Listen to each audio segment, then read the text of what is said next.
Vous écoutez Dans la coulisse de, le podcast qui explore les histoires inspirantes de professionnels et d'amateurs passionnés de couture.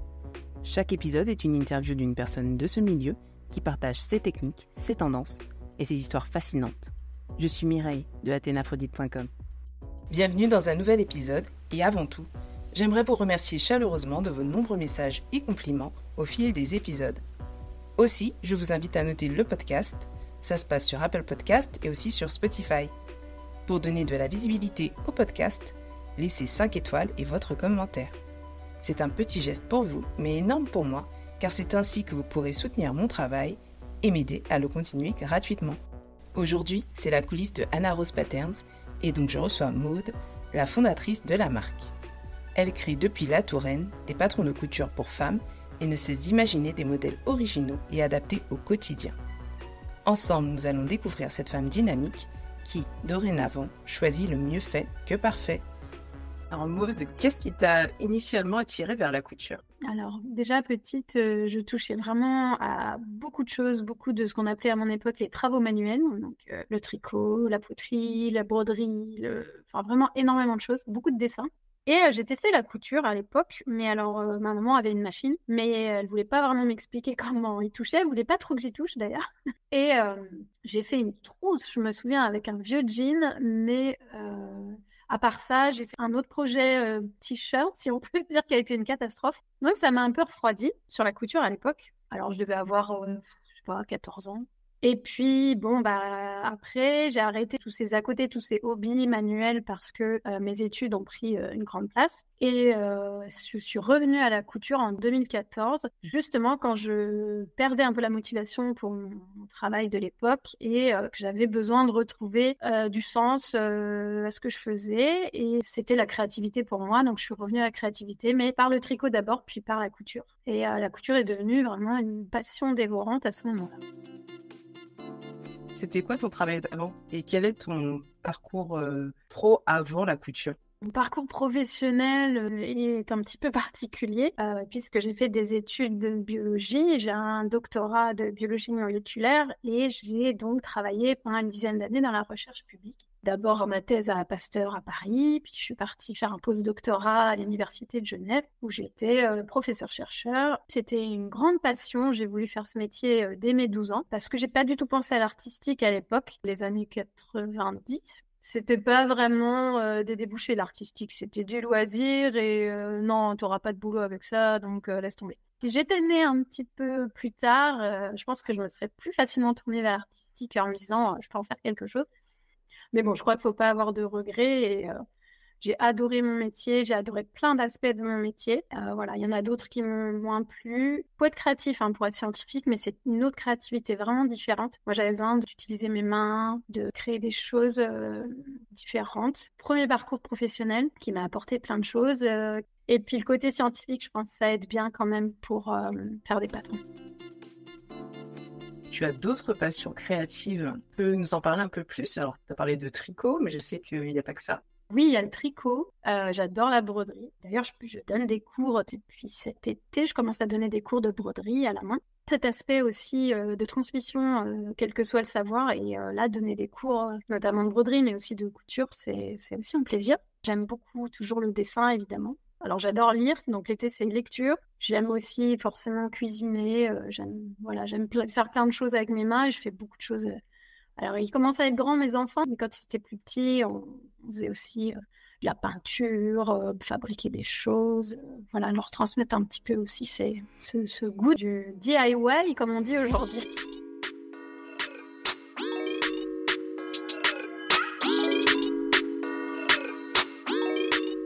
Comment ton intérêt pour la couture a évolué pour vraiment passer de la couture passion à la décision de créer tes propres patrons ?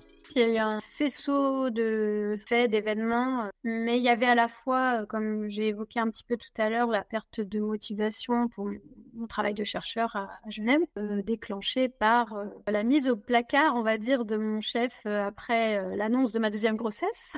Voilà, parce que c'est aussi ça, le monde de la recherche, c'est un monde où il faut se consacrer à 100% à son métier. Il n'y a pas beaucoup de place, il n'y a pas beaucoup d'élus. Déjà, on est tous brillants, on a tous en tout cas un niveau scolaire bon. voire très long. Pour sortir du lot, c'est très compliqué.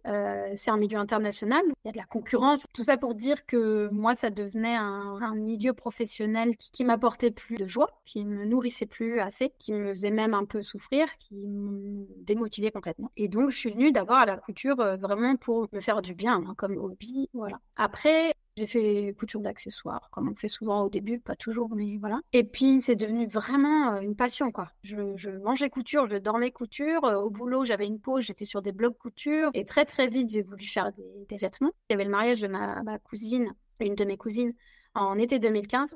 Et je me suis dit, je vais faire... j'ai des petites nièces. Je me suis dit, je vais faire leur tenue pour le mariage, ça va être trop mignon. J'ai commencé les vêtements avec des choses, je pense que je les verrai aujourd'hui, je n'en serais pas très fière, mais je pense que c'est comme tout le monde. Et puis, en faisant mes propres vêtements, je me suis rendu compte presque à chaque fois, j'avais envie de modifier quelque chose du patron que j'utilisais.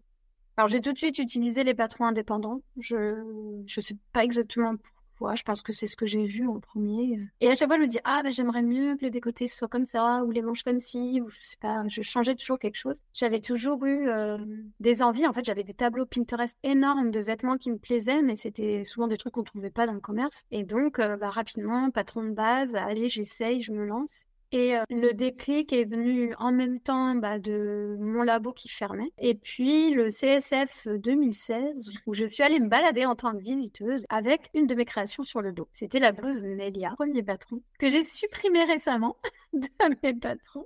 Et puis, je me suis fait quand même beaucoup arrêter par des couturières. Ce vêtement, vous l'avez fait? Alors, je dis oui, je l'ai cousu, mais c'est quoi comme patron? C'est mon patron maison. Vous devriez le commercialiser et tout ça. Donc, tout ça se combinait, en fait. Mon labo qui ferme, on va déménager, je me lance pas. Donc, je me suis dit, bon, je continue d'envoyer des CV en biologie parce que je suis complètement folle. Mais en même temps, j'ai ouvert ma petite boutique complètement officieuse de patron de couture au départ avec 2 patrons, 36-42. Enfin, c'était vraiment très peu de taille parce que je dessinais tout à la main, je gradais tout à la main. Enfin, je faisais tout moi-même, hein, bien sûr. Du coup, ça a marché très rapidement. Et du coup, je me suis dit, les CV vers la biologie n'ont rien donné. Suis ce que te dit ton cœur et ton estomac et vas-y, quoi. Quelle a été la réaction de ton entourage, de tes proches, quand tu as annoncé que tu allais arrêter ta profession de chercheur pour aller vers la couture?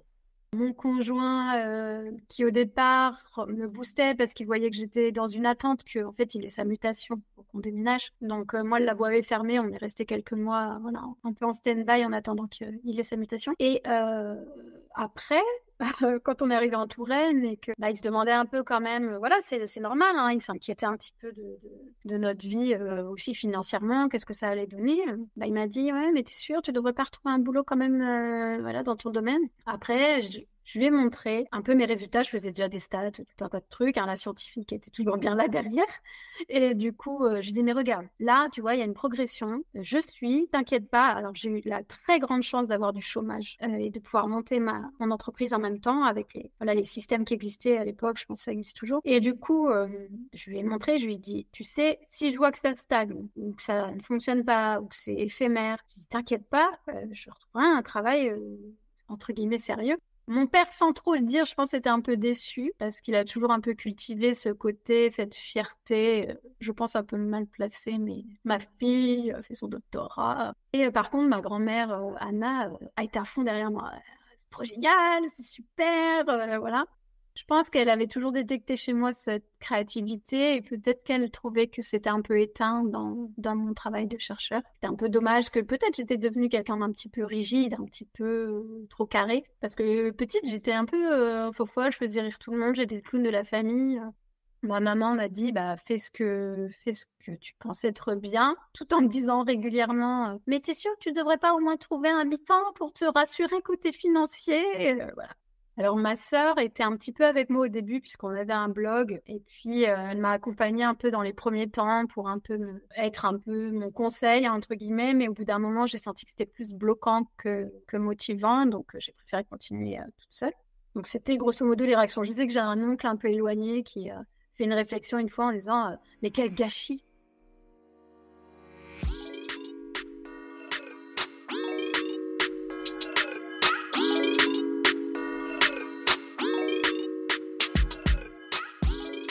Est-ce que tu pourrais décrire Anna Rose Patterns à quelqu'un qui ne connaît pas ta marque? Alors, c'est une marque de patrons de couture pour les femmes.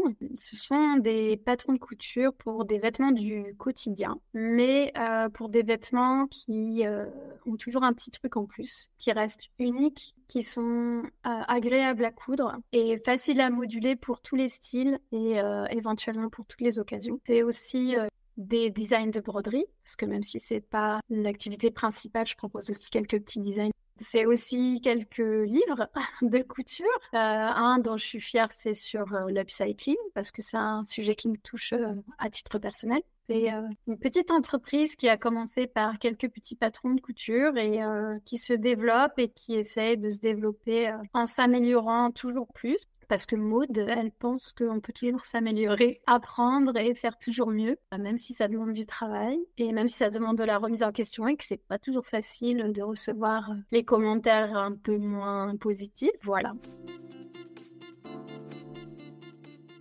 D'où te vient le nom de Anna Rose Patterns? C'est pas mon prénom, je m'appelle pas Anna Rose parce que parfois les gens, c'est normal, pensent que je m'appelle Anna ou Anna Rose. Effectivement, je l'ai un petit peu évoqué tout à l'heure. Anna, donc, c'est ma grand-mère paternelle. Et Rose, c'est en fait le prénom que j'aurais aimé donner à ma fille, mais j'ai 2 garçons. Et aussi, en fait, quand je cherchais mon nom, je trouvais qu'avec mon prénom, tout était moche. Studio Maud, Maud Lab. Et je trouvais que l'association Anna Rose sonnait bien et que la rose, au-delà du prénom, c'est rose la couleur. Donc, c'est en général une couleur féminine, même si ça peut être aussi masculin, mais c'est une couleur douce en tout cas, chaude, pas toujours, il y a des roses froids, mais moi ça m'évoquait la douceur en tout cas. Et puis il y a la rose ou la fleur évidemment, qui est une fleur que j'adore et d'ailleurs que j'adorais peindre et dessiner. Et donc voilà, ma grand-mère qui est une personne très féminine, qui a toujours su bien s'habiller, qui avait vraiment un goût des belles choses, que ce soit dans les vêtements, dans la décoration. D'ailleurs, elle a eu pendant quelque temps une petite boutique de prêt-à-porter à Enghien-les-Bains. Ça lui a fait plaisir pendant un petit moment de sélectionner elle-même ses collections de vêtements, de les proposer à sa clientèle. Elle proposait aussi des objets de décoration. Donc elle aussi, c'était un petit peu une passion qu'elle n'a pas vraiment pu. Elle a été surtout mère au foyer, donc elle n'a pas vraiment pu la développer, mais un petit peu quand même. Et donc, quand j'ai dit Anna Rose, après j'ai cherché, je me souviens, sur les réseaux si ça existait déjà. Et il y avait Anna Rose tout seul, il y avait Anna Rose quelque chose d'autre, c'était une peintre, je crois. Là, je me dis, je vais mettre Patterns, parce que dès le départ, je me dis, je vais devenir internationale. Et je me suis dit, bon, faut absolument mettre Patterns parce que Anna Rose patron, déjà, ça faisait pas très beau. Ou les patrons d'Anna Rose, ça faisait un peu bof bof. Et je me suis dit, Anna Rose Patterns, ça sonne trop bien. C'est bon, elle a validé, donc tu peux utiliser son prénom. Comment tu trouves l'inspiration pour créer tes patrons de couture?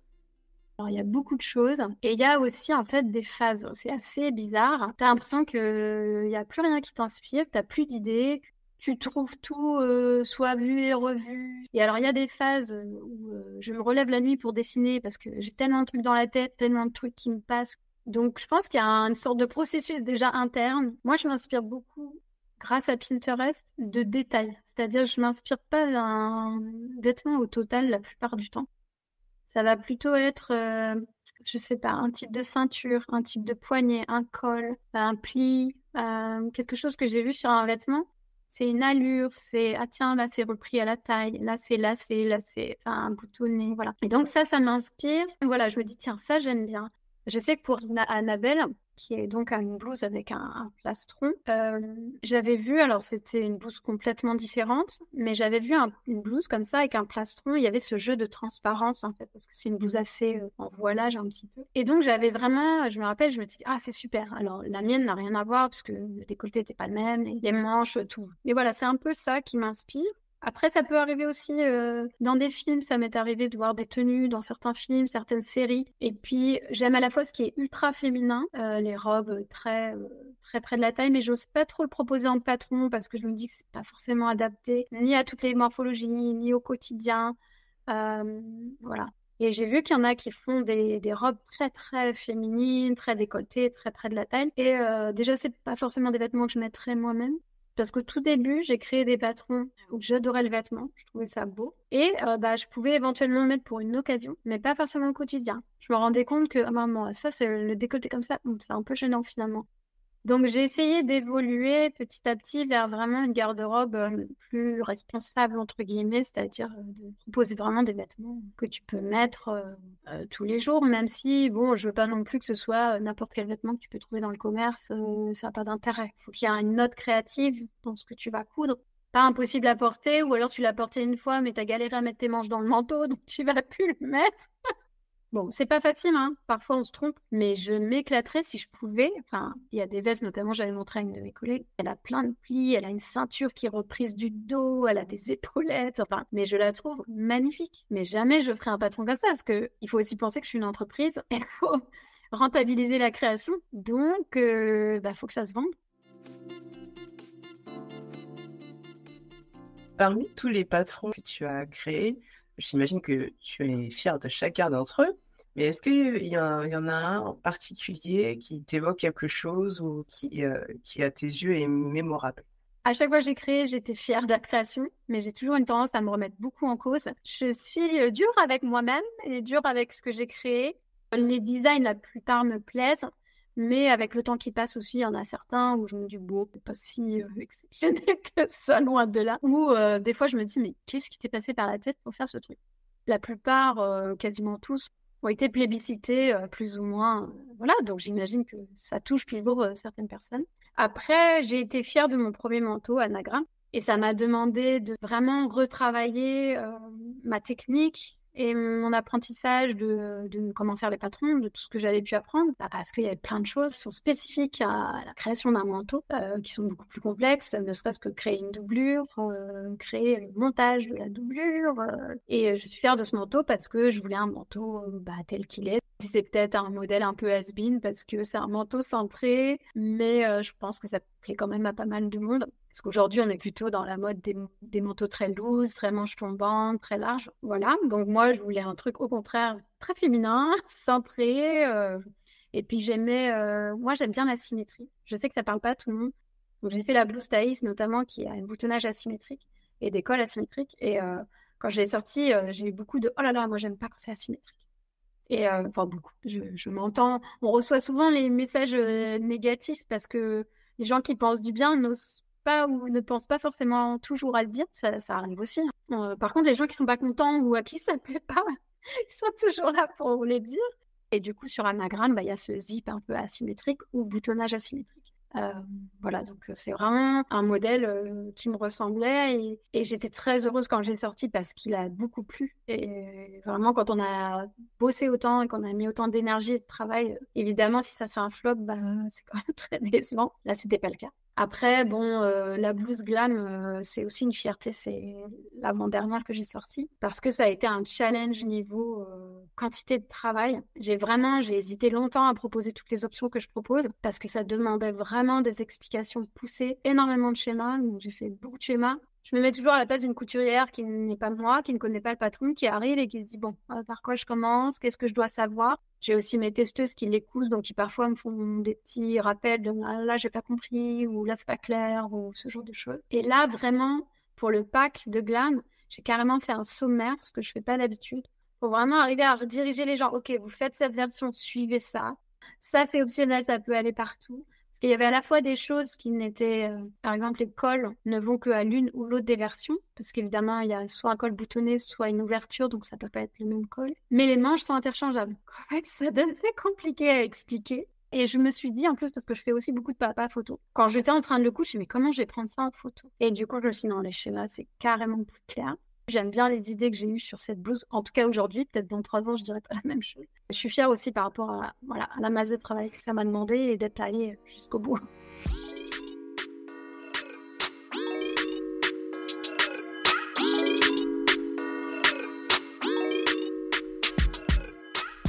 Partie d'un collectif d'artisans. Est-ce que tu peux nous en parler un petit peu plus et qu'est-ce qui t'a amené à travailler ainsi?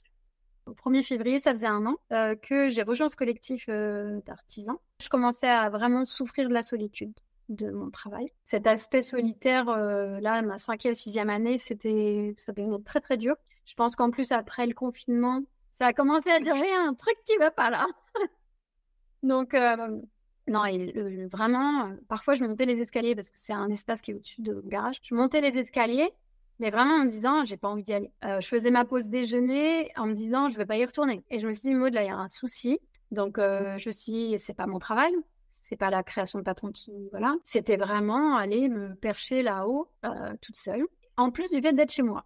Parce que d'être chez soi, t'as beau travailler, quand t'as des enfants à une maison et tout un tas de choses à faire, ou t'as pas d'enfants, mais en tout cas quand t'es chez toi, t'as pas vraiment l'impression d'aller travailler. Parfois tu fais autre chose que de travailler, puis ça brouille un peu tout. Et même t'es perçu, moi par exemple par mon conjoint ou mes enfants, un peu aussi comme mi-mère au foyer, mi-travailleuse, quoi. C'était compliqué pour des aspects aussi personnels de rester à la maison. Et en fait, c'est complètement par hasard. J'étais avec ma banquière pour parler d'un contrat d'assurance. Je pense que je lui ai dit où elle m'a posé la question pour la solitude. Et puis elle me dit, ah, il y a un collectif d'artisans qui s'est installé à Saint-Avertin, donc à 10 minutes de chez moi. Ah oui, d'accord. Elle me dit, bon, je pense qu'ils sont au complet, mais contactez-les quand même. Je me dis, bon, on verra. Parce que j'avais pensé coworking, j'avais regardé des espaces de coworking, mais c'est jamais adapté. À part quand je fais que de l'ordi, et c'est très très rare que je fasse vraiment que de l'ordi toute la journée. Je m'étais dit, oui, sortir de la maison, me louer quelque chose à l'extérieur, ça va surtout être une perte d'argent et pas vraiment solutionner mon problème de solitude. Donc la banquière qui me parle de ça, elle me donne le numéro de la personne. Je lui dis, bon, écoute, ce numéro, il est là, appelle, tu verras bien. Dis-moi, ils étaient au complet. Et finalement, 3-4 mois plus tard, elle me dit, il y a peut-être un demi-atelier qui se libère. Finalement, c'était au moment de la préparation du CSF 2022, donc j'étais pas du tout la tête dedans. Et en janvier, je les recontacte et il me dit, finalement, c'est même un atelier complet. Ça demandait un loyer assez conséquent quand même, donc il fallait y réfléchir. Mais en fait, à un moment donné, j'ai plus réfléchi, quoi. Je me suis dit, là, tu peux plus continuer comme ça. Donc, voilà, j'ai sauté le pas en février 2023. Et du coup, à l'époque, il y avait 4 personnes. Donc, quand je suis arrivée, ça faisait 5. Et aujourd'hui, on est 8 à travailler sur place. Donc, c'est un concept qui se répand un petit peu, mais qui était un peu particulier à l'époque, puisqu'on a nos espaces de travail sur place, une boutique où on vend nos créations. Moi, le but, c'était vraiment d'avoir un espace de travail, de partager des choses avec des gens et avec des entrepreneurs, avec des artistes, des créateurs, voilà. Et en plus, on a développé l'espace court au public. C'était positif dans énormément de sens, c'est très enrichissant. C'est que des personnes, en plus humainement, au top. On a une cohésion d'équipe qui est formidable. Vraiment, la mayonnaise a pris entre les 8 de manière magique. Après, il y a eu un petit couac avec une personne qui est partie. C'était la personne qui avait monté le projet au départ, partie au bout de quelques mois parce qu'elle a arrêté son activité. Il y a eu un moment où il a fallu remonter une SAS pour être le support de tout ce collectif. En tout cas, oui, ce collectif, il y a illustrateur, une autre couturière, il y a un peintre sur mobilier, donc il y a une sculptrice peintre. Designer. C'est hyper riche d'échanger avec des gens comme ça qui sont à la fois créateurs mais dans un autre domaine, qui vont avoir une autre vision des choses, une idée. On avance super vite sur nos propres problématiques, sur les problématiques du groupe. On est fort quand on décide de faire quelque chose.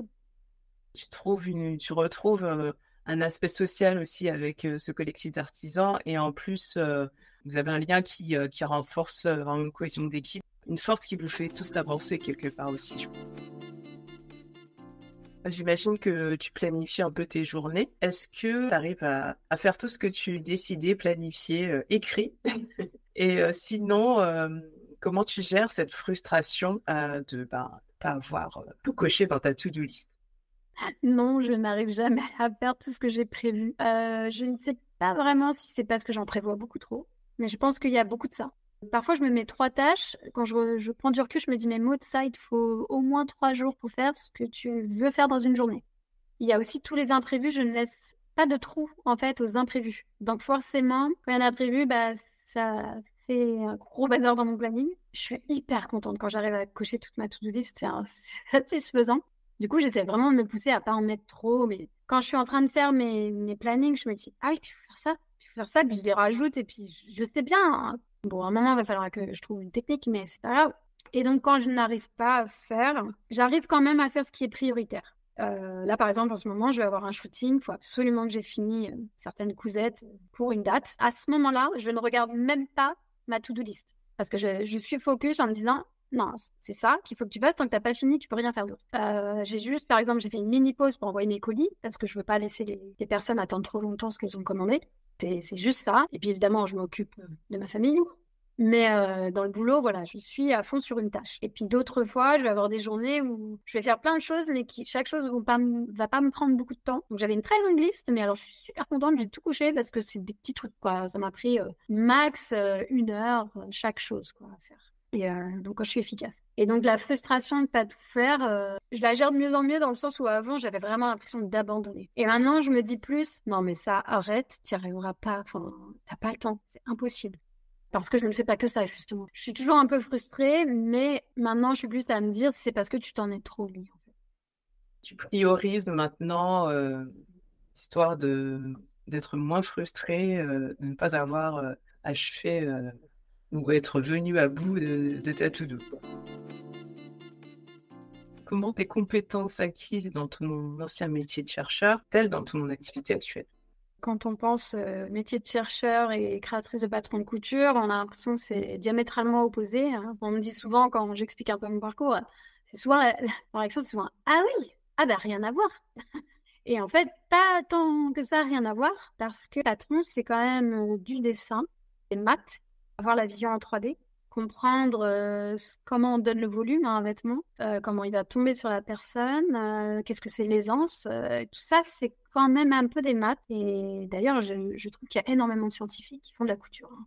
J'étais pas surprise au final, mais j'ai vraiment constaté qu'il y a énormément à la fois d'enseignants, beaucoup d'enseignantes, peut-être d'enseignants, et des scientifiques. C'est vraiment fou. Ça, déjà, ça m'a aidé l'aspect vraiment purement scientifique. Et au-delà de ça, quand tu fais un doctorat, si tu sais pas travailler tout seul, tu n'arrives pas au bout. Hein. Donc, et puis surtout, si tu sais pas travailler beaucoup, en oubliant tout le reste. Moi, ma vie, pendant des années, ça a été transport, manger, bosser. C'est tout. Presque. Et c'est vrai que j'avais pas forcément beaucoup d'amis, de sorties, de loisirs, mais parce que j'avais pas le temps. Tous mes collègues en sciences, c'était pareil, quoi. Il y en avait qui étaient tout seuls, qui n'avaient pas de vie, et c'est assez triste finalement quand on y pense, mais pas de vie sociale, pas de vie ni amicale, ni amoureuse, pas le temps d'aller voir leur famille, pas le temps de hobby. Alors il y en a qui y arrivent, hein. Mais aujourd'hui, je me dis, bah, ça m'a permis de savoir apprendre toute seule, d'aller chercher les compétences, d'aller chercher les apprentissages. Où c'est, comment je cherche, je fais comment. Aussi d'expérimenter, parce que en sciences, tu expérimentes tout le temps finalement. C'est pas les mêmes expériences, évidemment. Mais là, voilà, tester, ça me fait pas peur. Allez, j'essaye. De toute façon, qu'est-ce que je risque Oui, et la persévérance dans le nombre d'itérations de tes tests. Maud, est-ce que tu pourrais nous dire si tu arrives à vivre de ton activité? Alors oui, j'arrive à vivre de mon activité. Ça a été assez rapide quand j'ai démarré que je puisse vivre. J'ai eu quand même la chance, comme je l'ai dit, d'avoir aussi le chômage quand j'ai arrêté la recherche. C'était un confort aussi pour tout ce qui est stress de ne pas pouvoir tout simplement subvenir à ses besoins. Mais quand même, relativement rapidement, j'ai commencé à me verser un petit salaire. Ça dépend aussi de ses besoins, c'est-à-dire que peut-être que ce que je me paye, certains trouveraient que c'est ridicule ou que c'est pas suffisant. Voilà, moi j'estime que ça me suffit pour vivre, avoir des loisirs, faire ce qu'il faut faire avec l'argent. Après, ça reste toujours, même au bout de 7 ans, un certain stress de se dire que on se paye. Que si l'activité n'est pas bonne, bah tu te payes pas. Et parfois c'était des moments de doute et de stress et en fait c'est des sentiments oscillatoires. Hein. Bon, c'est vrai que dernièrement la conjoncture ne nous a pas aidés en plus, hein, parce que le domaine du loisir en prend un coup parce que les gens ont forcément moins de budget pour ça. Je le conçois totalement. Et d'ailleurs, à un moment, je me suis dit, si ça s'aggrave, voilà, toi, tu es dans un domaine pas essentiel, qu'il va falloir faire, quoi. Faut peut-être pas attendre le dernier moment. Pour l'instant, j'en suis pas là, mais voilà, c'est toujours un petit peu stressant cet aspect de l'entrepreneur ou de l'auto-entrepreneur où c'est à la fois gratifiant de se dire que tu te payes parce que tu as bien bossé, mais en même temps, tu peux avoir bien bossé et puis derrière, ça fonctionne pas pour des raisons qui sont pas dépendantes de toi. Est-ce qu'il y a des leçons importantes que tu as apprises en gérant ton entreprise? Je me le dis régulièrement que c'était important de ne pas se comparer. Alors, c'est pas forcément par rapport à l'entreprise seulement, parce qu'à la fois, c'est bien de regarder ce que font les autres pour se tenir au courant, voilà, de soutenir aussi les choses qu'on apprécie. Moi, je suis de plus en plus à aller liker des couturières qui ont cousu. C'est pas mon patron, mais je trouve joli, bah, je like, hein, je vois pas le problème. Mais se comparer trop dans le sens... oh là là, mais elle, comment elle fait? Elle a 3 salariés, elle a sorti encore une collection de 6 patrons, ou je sais pas, enfin, ça peut être plein de choses différentes. Ça te met une sorte de pression négative dans le sens où ça te bloque. Tu penses plus à ce que tu ne fais pas bien que ce que tu fais bien, t'es plus trop dans tes projets parce que t'as la tête un peu dans le sac, quoi, en disant je suis nulle. Donc ça, c'était une leçon qui est valable, je pense, pour la vie aussi, de pas se comparer aux autres, quoi. On est chacun différent et c'est très bien. Après, bah, le fait d'être passé de solitude à collectif, c'est pas forcément une leçon d'entreprise, mais ça me montre quand même que c'est moi qui étais quand même quelqu'un de solitaire, hein. Bah, c'est pareil, c'est aussi pour la vie, hein, mais que les humains, ils sont faits pour être en collectif, quoi, en social, et que c'est tellement, tellement plus riche, en fait, que chacun dans son coin. Je crois que je suis quelqu'un qui fait très attention à l'argent, je suis même un peu trop... je pense que je me mets des bâtons dans les roues en n'osant pas certains investissements, en ayant un petit peu peur. En fait, je me dis toujours, ça peut s'arrêter du jour au lendemain. J'ai toujours peur, en fait, un peu de cet aspect financier. C'est un peu une insécurité chez moi. Du coup, je me dis parfois, tu dois te bloquer dans des investissements qui auraient peut-être apporté, pas forcément de l'argent, mais une forme de visibilité, une forme de communication qui est de toute façon positive et qui va apporter quelque chose au bout d'un moment. Donc ça, c'était aussi, voilà, c'est un apprentissage que j'ai le plus récent, de me dire, écoute, investis. Et c'est une amie comptable qui m'a dit, mais de toute façon, on n'a rien sans investir. Ça fait peur de mettre de l'argent, mais c'est comme ça que ça fonctionne. Et au contraire, je pense qu'effectivement, ceux qui réussissent osent, en fait. Ils vont, mais voilà. Donc oui, quelques leçons quand même. Et je pense que j'en aurai toujours parce que j'estime qu'on apprend toute sa vie. Alors, comment tu vois l'évolution future de Anna Rose Patterns? Je la vois comme elle l'est déjà plus ou moins, c'est-à-dire continuer évidemment à créer des patrons. J'ai mes cours de couture et de broderie qui prennent de plus en plus de place, donc il va falloir que je réfléchisse à quelle place je veux donner à ces cours. Pour l'aspect partage qui me plaît beaucoup, mais aussi pour payer mon loyer du hangar, du collectif où je suis. Mais ça me prend quand même du temps. La broderie, j'ai un petit peu mis de côté, mais vraiment par manque de temps, donc j'aimerais bien y revenir un petit peu aussi. Mais ça restera toujours secondaire.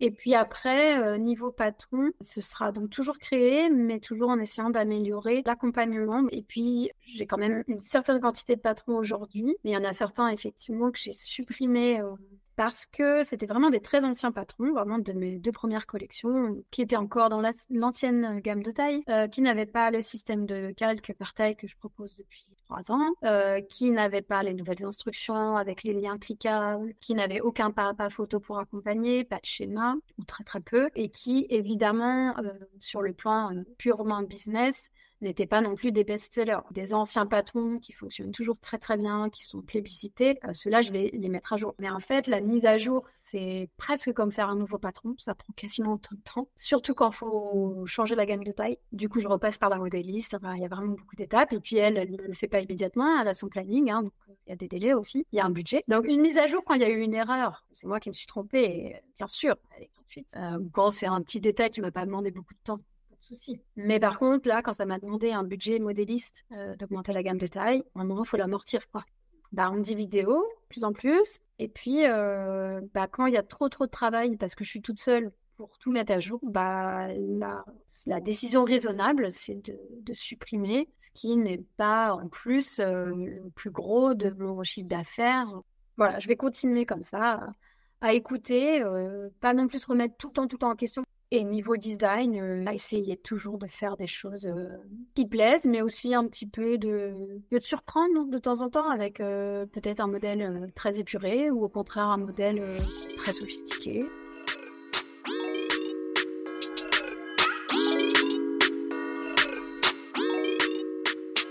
Est-ce que tu as un message à passer à la communauté couture? Bienvenue si vous venez d'arriver.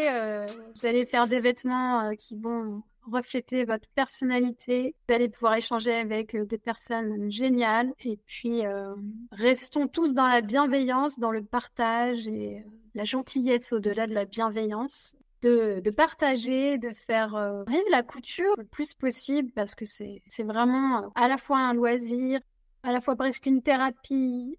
Je pense que c'est aussi très important pour notre avenir environnemental quand c'est bien sûr fait de manière raisonnable, choisissant les bons matériaux. Moi, je souhaite à la communauté couture de grossir de plus en plus, d'avoir de plus en plus d'adeptes, de plus en plus d'échanges, de plus en plus de créativité et de différence aussi. Merci Maud d'avoir été l'invitée de mon émission dans la coulisses d'heure. Je te dis à bientôt. Merci beaucoup Mireille de m'avoir invitée, c'était un vrai plaisir. J'espère que c'était intéressant pour ton audience. Retrouvez les patrons de couture Anna Rose Patterns sur son e-shop annarospatterns.com. Pour discuter avec Maud et connaître ses dernières actualités, rendez-vous sur Instagram avec le pseudo Anna Rose Patterns tout attaché ou sur Facebook Anna Rose Patterns. Découvrez également les 2 livres de Maud, Un Sweat pour toutes et Rien ne se perd, tout se récupère aux éditions La Plage. C'est la fin de cet épisode. Merci de votre écoute. Si cette rencontre vous a plu, n'hésitez pas à mettre des étoiles sur Spotify ou Apple Podcast. Vous pouvez aussi partager ce podcast à votre entourage. Pour échanger avec moi, rien de plus simple. Retrouvez-moi sur www.athenaphrodite.com et aussi sur les réseaux sociaux. À tout de suite.